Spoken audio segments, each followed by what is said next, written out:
હોય, જિલ્લાની લડવી હોય, સરપંચની લડવી હોય તો એકલા ઉમેદવારને ગરજ નથી, તમારે ગરજ છે સાહેબ. તમારે સરપંચ ચૂંટણી લડતો હોય તેના માથામાં બાલ ના રાખો, બધું માગો, બધા ઓલો ભ્રષ્ટાચાર ના કરે તો શું તમને અગરબત્તી કરી દીવો કરવા આવે? બચારો માંડ માંડ કરીને બધાથી લાઈન તો માંડ નીકળ્યો હોય અને બધા કે અમારા ગામનો સરપંચ ટકાવારી લે છે, ત્યારે શું કરે? તમને ટકાવારી હાલવા આવે?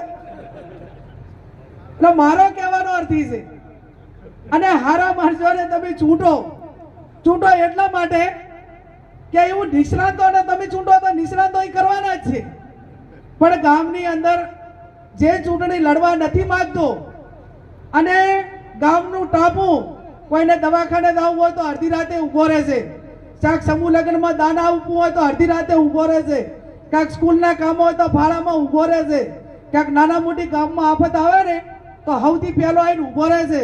એ ચૂંટણી લડવા ના માંગતો હોય ને તો એને કહેવું પડશે 50 જણાને કહીને કે અડદાભાઈ તમે ચૂંટણી લડો, 1 રૂપિયાનો ખર્ચો નહીં કરાવીએ અને તમારે આ ગામનું સરપંચ થવાનું છે. આ ગામમાં ક્વોલિટી આવે કે ના આવે? અને જેને તમે મફત રાખ્યો હોય ઈરોય પાસે ટકાવારી માગે તો એને ગામમાં 5 જણા કહેનારા હોય કે ના હોય? હોય ને. પણ તમે જ કાંઈ રહેવા જતા નથી તો બાપડા કરે શું?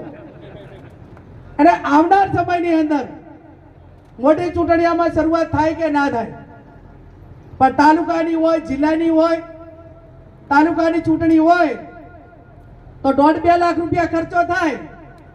એ 5 ગામો કે 4 ગામોની અંદર 50 જણા તો મને ના મળે 1000 રૂપિયા આલવા વાળા, તો 50 જણા આલે ને 1000 રૂપિયા તો એને મોટા ભાગનો ખર્ચો પતી જાય.